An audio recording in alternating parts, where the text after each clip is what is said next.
Sesaat lagi Anda akan menyimak kuis Kuliah Islam. Selamat mendengarkan. Bismillahirrahmanirrahim. Alhamdulillahirabbil alamin wassalatu wassalamu ala Rasulillah wa ala alihi wa ashabihi wa man tabi'ahum bi ihsan ila yaumil qiyamah. Mendengar di mana saja Anda berada, alhamdulillah pada kesempatan yang berbahagia kali ini Allah Subhanahu wa taala menganugerahkan kepada kita waktu dan nikmat-nikmat yang lain, dan salawat serta salam semoga senantiasa tercurah kepada junjungan kita Nabi Muhammad sallallahu alaihi wasallam, kepada keluarganya, kepada semua sahabatnya, serta kepada umatnya yang mudah-mudahan termasuk kita sampai dengan akhir zaman kelak. Pendengar di mana saja Anda berada, kita ingin membahas satu tema yang insyaallah ta'ala bermanfaat bagi kita, yaitu sebuah renungan bahwa ketika kita hidup di zaman penuh fitnah saat ini, penuh dengan kerusakan moral dan yang lain-lainnya, ada yang harus kita perhatikan, bahwa apapun yang terjadi di muka bumi ini, kelak semua akan Allah Subhanahu wa ta'ala perlihatkan, akan Allah Subhanahu wa ta'ala perhitungkan, dan kita akan dimintai pertanggungjawaban atas semua yang pernah terjadi dan pernah kita lakukan di kehidupan dunia ini. Inilah yang disampaikan oleh Allah Subhanahu wa ta'ala ketika menceritakan bahwa orang-orang nanti di akhirat akan terkaget-kaget bahwa semua berita yang dilakukan dia di masa kehidupan dunia ditampakkan. Dikatakan oleh Allah Subhanahu wa ta'ala bahwa orang-orang di akhirat akan mengatakan, "Ma li hadzal kitab la yuqadiru saghiratan wala kabiratan illa ahsaha." Kitab apa ini yang semua catatan baik yang kecil maupun yang besar semuanya itu dicatat kecuali dicatatnya. Jadi semua perbuatan kita akan terekam dengan sempurna. Nah, selain fenomena akidah ataupun juga peribadatan yang merupakan suatu kewajiban yang memang harus kita selalu belajar memperbaiki diri, ada juga bahwa Islam memperhatikan ataupun juga menekankan kepada kita untuk menjaga akhlak ini agar senantiasa berada di jalan Islam, di jalan syariat Allah Subhanahu wa ta'ala. Termasuk di dalam pergaulan sehari-hari, berinteraksi antara satu manusia dengan manusia yang lain. Seperti yang tadi kita singgung, bahwa kita saat ini berada di suatu zaman yang dimana kerusakan moral ini begitu nampak nyata di hadapan kita. Fenomena misalnya suatu permasalahan yang memang banyak sekali menjatuhkan orang ke dalam kemaksiatan. Mungkin di negeri ini akan sangat jarang kita dapati suatu lingkungan kerja atau suatu lingkungan belajar yang tidak terjadi ikhtilat, tidak terjadi percampur bauran antara laki-laki dan wanita. Jarang sekali. Bahkan mayoritas dan hampir semuanya lembaga-lembaga pendidikan, lembaga-lembaga pekerjaan ini menyatukan antara laki-laki dan wanita di dalam satu tempat. Dan ini sangat berbahaya sekali. Ketika terjadinya ikhtilat, maka akan muncul peluang-peluang untuk melakukan perbuatan-perbuatan dosa yang lainnya. Misalnya yang dikatakan adalah memandang laki-laki atau memandang perempuan yang bukan mahram. Dan ini adalah salah satu pintu dari perbuatan-perbuatan maksiat yang lainnya. Padahal jelas di dalam Al-Quran disebutkan bahwa orang-orang yang beriman, baik laki-laki maupun perempuan, hendaknya mereka itu menundukkan pandangan. Dalam ayat Al-Quran disebutkan, "A'udzubillahi minasyaitonirrajim, wa kullil mu'minat yaghdudna 'alaihinna min absarihinna." Dan katakanlah kepada perempuan-perempuan yang beriman, hendaknya mereka menundukkan pandangan-pandangan mereka. Begitupun bagi laki-laki, "Wa kullil mu'minina yaghudduna min absarihim." Dan katakan kepada orang-orang laki-laki yang beriman, hendaknya mereka menundukkan pandangan dari memandang hal-hal yang diharamkan oleh Allah Subhanahu wa ta'ala. Kalau misalnya tadi lingkungannya sudah demikian bercampur baur, akan sulit sekali melaksanakan yang disebut dengan syariat ghodul basar, menundukkan pandangan. Dari kemudian terjadi juga perbuatan-perbuatan yang lainnya, yaitu misalnya bersentuhan dengan lawan jenis dan yang lain-lainnya. Fenomena-fenomena ataupun kenyataan-kenyataan seperti ini akan menyebabkan seseorang memang menjadi sulit untuk bisa menjaga kesucian dirinya.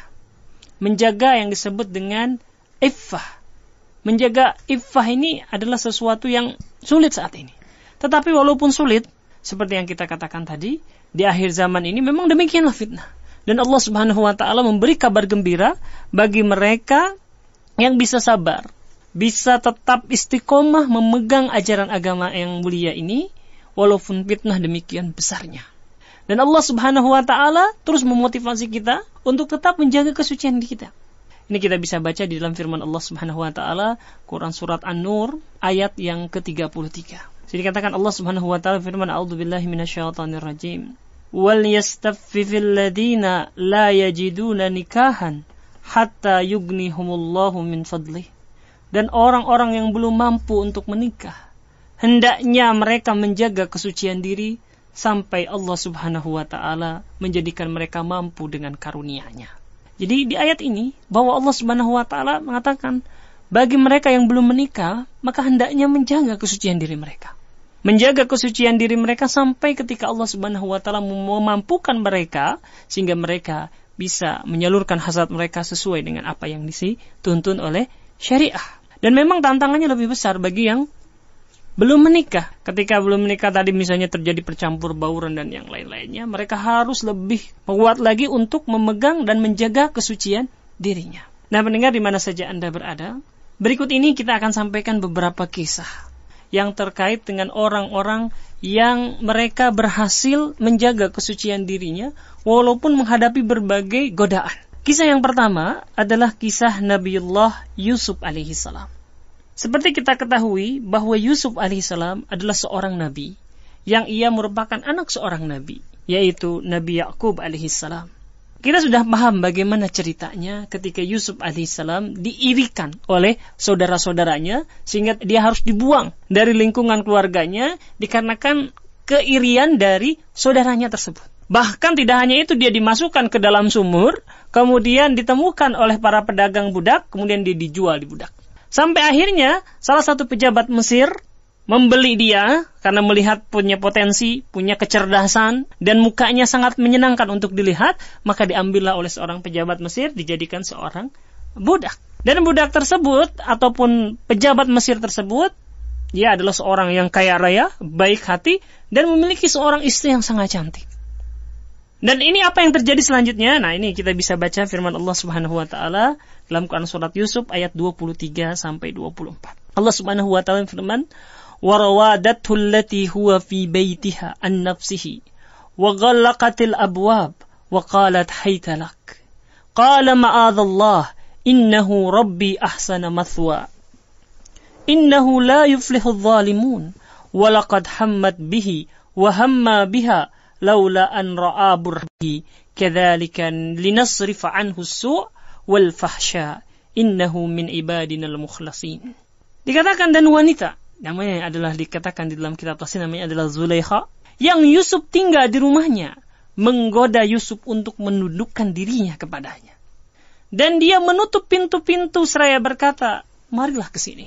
Marilah ke sini. Diajak untuk berbuat maksiat oleh perempuan tersebut. Kemudian Yusuf berkata, aku berlindung kepada Allah.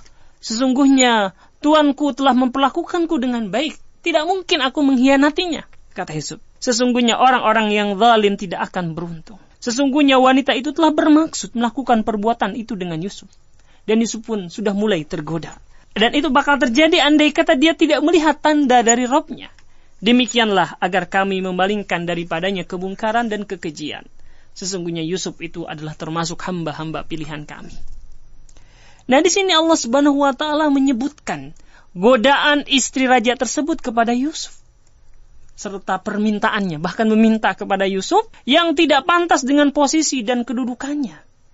Kita tahu wanita tersebut adalah istri seorang pejabat teras Mesir.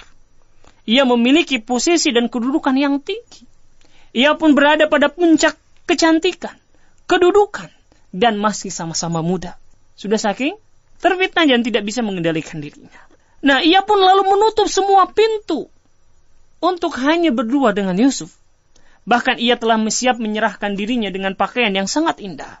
Sedangkan Yusuf saat itu adalah seorang pemuda yang tampan dan elok. Ia dalam masa-masa kekuatannya, masa perjaka. Ia pun jauh dari orang tuanya, dari kampung halamannya. Sedangkan orang yang tinggal di tengah-tengah keluarga dan sahabatnya tentu akan malu jika diketahui perbuatan kejinya. Dan saat itu Yusuf alaihissalam sedang berada jauh dari keluarganya. Ketika itu, tidak ada yang bisa menghalangi mereka berdua untuk berbuat maksiat kecuali adalah keimanan Yusuf alaihissalam. Yusuf alaihissalam, ketika kesempatan itu begitu besar, beliau, alhamdulillah, subhanallah, justru menjaga diri dari apa yang diharamkan oleh Allah subhanahu wa ta'ala. Allah menjaganya dari perbuatan keji. Allah subhanahu wa ta'ala menjaganya dari tipu daya wanita tersebut. Dan Allah subhanahu wa ta'ala menggantinya dengan kekuasaan di muka bumi di mana saja dia kehendaki. Nah, pendengar, di mana saja Anda berada, ketika Yusuf alaihissalam diajak untuk berbuat maksiat, dia mengatakan, ma'adzallah, aku berlindung kepada Allah subhanahu wa ta'ala. Aku takut kepada Allah subhanahu wa ta'ala. Kisah Yusuf ini adalah betapa menggambarkan kepada kita bahwa dialah orang yang menjaga kehormatan diri. Dan dialah termasuk orang-orang yang dikatakan sebagai salah satu dari 7 golongan yang Allah subhanahu wa ta'ala akan berikan pertolongan. Akan Allah subhanahu wa ta'ala berikan naungan. Dikatakan dalam firman Allah ataupun dalam hadis Rasulullah sallallahu alaihi wasallam, sab'atun yudhilluhumullahu fi dhillihi yawma la dhilla illa dhilluh. Ada 7 golongan yang akan kelak mendapatkan naungan Allah subhanahu wa ta'ala saat tidak ada naungan kecuali naungannya. Salah satu di antara 7 golongan tersebut adalah dikatakan warajulun da'athu imra'atun dzata mansibin wa jamalin faqala inni akhafullah. Di antara 7 golongan yang akan mendapatkan pertolongan Allah subhanahu wa ta'ala adalah di antaranya adalah seorang laki-laki yang diajak oleh wanita yang berpangkat dan jelita, tetapi ia berkata, sesungguhnya aku takut kepada Allah subhanahu wa ta'ala. Jadi Yusuf alaihissalam adalah contoh teladan bagi orang-orang yang hendak menjaga kesucian dirinya. Tentu ini bukan hanya berlaku untuk laki-laki, perempuan pun demikian. Mereka yang bisa mengendalikan dirinya, mereka yang bisa menjaga kesucian dirinya, maka siap-siaplah untuk mendapatkan naungan Allah subhanahu wa ta'ala pada hari yang tidak ada naungan selain naungan Allah subhanahu wa ta'ala. Nah, pendengar, di mana saja Anda berada, kisah yang kedua, bagaimana seseorang yang bisa menjaga kehormatannya, dikisahkan bahwa Rasulullah SAW pernah bercerita di hadapan para sahabat, dan hadis ini diriwayatkan oleh Abu Hurairah. Dikatakan oleh Rasulullah SAW, tidaklah berbicara ketika masih dalam buayan, ketika masih bayi, kecuali 3 orang, yaitu Isa bin Maryam. Beliau bersabda, dulu di kalangan Bani Israel terdapat seorang laki-laki yang saleh, yang ahli beribadah. Ia dipanggil dengan nama Jurej. Ia membangun tempat ibadahnya dan melakukan ibadah di dalam rumah tersebut. Kemudian beliau melanjutkan, orang-orang Bani Israel menyebut-nyebut tentang ketekunan ibadahnya Jurej. Sehingga berkatalah seorang pelacur di antara mereka, jika kalian menghendaki, ku akan menggodanya. Aku akan menguji apakah dia benar-benar beriman atau tidak. Maka mereka berkata, ya, silahkan uji kalau Anda memang ingin mengujinya. Maka perempuan itu pun lalu mendatangi Jurej dan menawarkan diri kepadanya. Menawarkan diri untuk berbuat maksiat, untuk berzina. Akan tetapi Jurej adalah seorang hamba Allah yang saleh, seorang hamba yang banyak beribadah kepada Allah subhanahu wa ta'ala. Sehingga Jurej pun tidak mempedulikan ajakan wanita tersebut.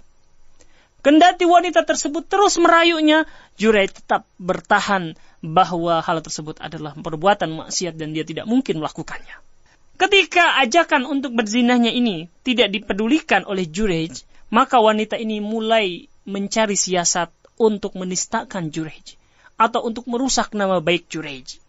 Lalu ia berzinah dengan seorang penggembala yang menuduhkan kambing gembalaannya di tempat ibadah Jurej. Akhirnya wanita berzina itu pun hamil dan melahirkan seorang bayi. Ketika itu orang-orang bertanya kepada wanita pelacur tersebut, anak siapa ini? Hasil perbuatan siapa ini? Maka wanita tersebut mengatakan, ini adalah hasil perbuatan zinahku dengan Jurej.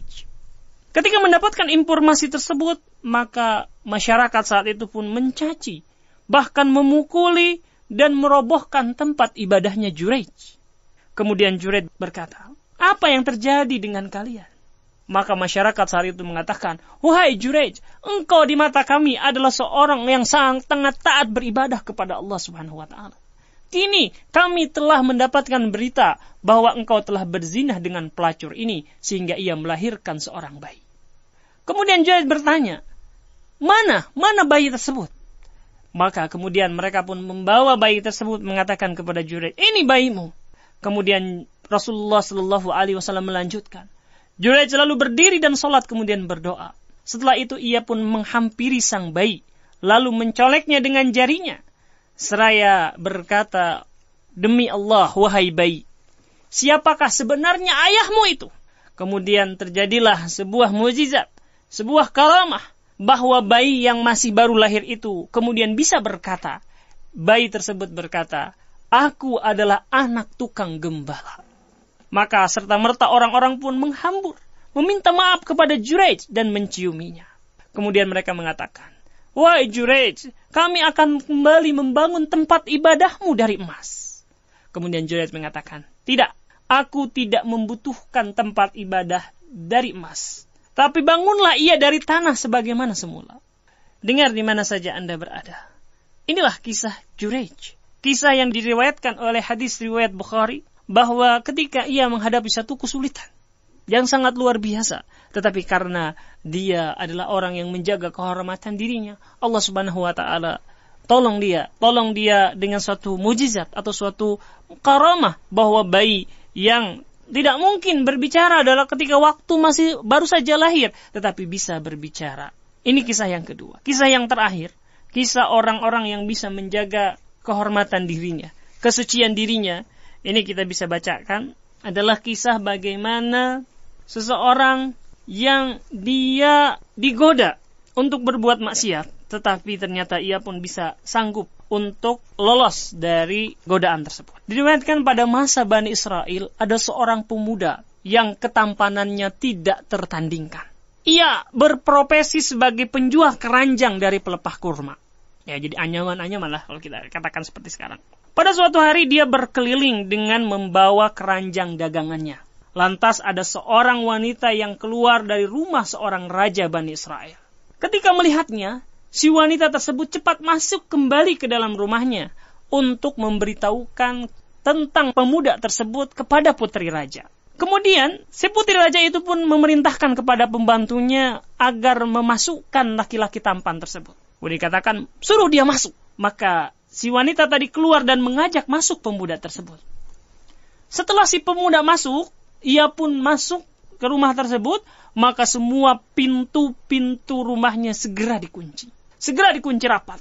Lalu datanglah sang putri menemuinya dengan wajah dan bagian lehernya yang terbuka. Ya, dan saat itu bagian leher adalah suatu maksiat. Di Bani Israel saat itu, menampakkan leher ini adalah sebuah perbuatan maksiat. Ya, coba kita bayangkan sekarang, bukan hanya leher ya yang nampak ya, tapi lebih daripada leher pun tidak dianggap sebagai sebuah hal yang melanggar etika. Dia pun keluar dengan menggunakan pakaian yang menampakkan wajah dan bagian lehernya. Maka si pemuda itu pun berkata, wahai nyonya atau wahai tuan, tutuplah auratmu itu. Mudah-mudahan Allah mengampunimu. Kemudian dengan terus terang si putri raja itu menjawab, wahai pemuda, aku memanggilmu bukan untuk menasehatiku, atau aku membeli daganganmu. Aku kesini adalah untuk melakukan sesuatu. Maka si wanita itu pun mulai menggoda dan merayu pemuda tersebut. Si pemuda ini adalah pemuda yang bisa menjaga kesucian dirinya. Maka segera saat itu dia pun berkata kepada wanita atau tuan putri raja tersebut, dia katakan, wahai tuan putri, ittaqillah, takutlah kepada Allah Subhanahu wa taala. Tetapi si putri raja itu terus menggodanya. Bahkan dia balik mengancam. Si putri raja itu mengatakan, bila kau tidak mengikuti perkataanku ataupun keinginanku, maka aku akan beritahukan kepada raja bahwa engkau masuk sengaja ke tempatku untuk memaksaku berbuat macam-macam. Kemudian pemuda itu sudah terdesak. Pilihannya sangat sulit. Berzina dengan wanita tersebut, atau dia diteriaki sebagai orang yang hendak memperkosa tuan putri. Maka ketika itu dia berpikir keras dan alhamdulillah Allah Subhanahu wa taala berikan ilham kepadanya. Si pemuda tersebut, baiklah, tapi sebelum kita berbuat demikian, tolong sediakan air untuk berwudu. Maka sang putri itu pun akhirnya meminta kepada pembantunya untuk menyiapkan air di atas tempat bangunan mereka. Nah, dikatakan, wahai pembantu, tolong sediakan untuknya air wudu di atas mahligai itu. Sebuah tempat yang tidak mungkin pemuda itu bisa kabur dari situ. Jadi tempat yang tinggi. Jadi tidak ada pilihan kecuali dia berwudu atau dia jatuh. Kemudian setelah itu pemuda itu tiba di tempat atas tersebut. Dan dia pun berdoa kepada Allah Subhanahu wa ta'ala. Ya Allah, sesungguhnya aku sekarang telah diajak untuk bermaksiat kepadamu. Tetapi aku memilih untuk melemparkan diri dari atas mahligai, dari tempat yang tinggi itu keluar dari kamar, agar aku tidak jatuh pada perbuatan dosa. Lebih baik mati, ya Allah. Lebih baik aku menjatuhkan diriku dari tempat yang tinggi ini, ketimbang aku berbuat dosa. Kemudian dia pun membaca bismillah, dan lalu melemparkan dirinya dari bangunan yang tinggi itu. Tentu secara logika, dia akan jatuh, kepalanya akan hancur, tulangnya akan patah, seluruh badannya akan remuk. Saat itu, ketika dia sudah mulai menjatuhkan dirinya, maka Allah Subhanahu wa ta'ala segera menurunkan malaikat yang memegang kedua ketiak pemuda tersebut, sehingga ia jatuh dalam keadaan berdiri di atas kedua kakinya. Kemudian sampai di tanah dia berkata, Ya Allah, bila engkau berkehendak, karuniakanlah kepadaku rizki, sehingga aku tidak perlu lagi berdagang keranjang-keranjang. Maka Allah Subhanahu wa ta'ala pun mengabulkan doanya. Allah Subhanahu wa ta'ala mengirimkan untuknya sekawanan belalang yang terbuat dari emas. Maka diambilnya sampai bajunya terisi penuh. Kemudian dia berdoa, Ya Allah, bila ini memang rezeki yang engkau anugerahkan kepadaku, maka karuniakanlah keberkahan di dalamnya. Bila rezeki ini akan mengurangi jatahku yang tersimpan di sisimu di akhirat nanti, maka aku tidak membutuhkannya. Tiba-tiba terdengar suara yang mengatakan bahwa ini hanya 1/25 dari bagian pahala atas kesabarannya menanggung derita saat melemparkan diri dari tempat yang tinggi. Lalu dia berkata, kalau begitu ya Allah, aku tidak membutuhkan sesuatu yang nanti akan mengurangi jatahku yang ada padamu di akhirat itu. Maka diambillah kembali emas-emas itu oleh Allah Subhanahu wa ta'ala. Ini kisah-kisah nyata sebagai orang-orang yang menjaga kesucian diri mereka. Nah, pendengar di mana saja Anda berada, kisah ini adalah kisah-kisah nyata yang bisa kita bacakan dari buku yang berjudul Man Taraka Syai'an Lillah Awaddahallahu Khairan Minhu, yang ditulis oleh Ibrahim bin Abdullah Hazimi, dan ini adalah kisah-kisah nyata yang dikumpulkan oleh beliau. Mendengar di mana saja Anda berada, tidak banyak pembahasan yang bisa kita sampaikan di sini. Mudah-mudahan 3 kisah dan juga pengantar yang bisa kita sebutkan ini menjadikan kita lebih termotivasi untuk bisa menjaga kesucian diri kita dan bisa membebaskan ataupun bersabar atas godaan-godaan yang akan menodai kesucian diri kita. Wassallallahu ala nabiyina Muhammadin wa akhiru da'wana anil hamdulillahi rabbil alamin.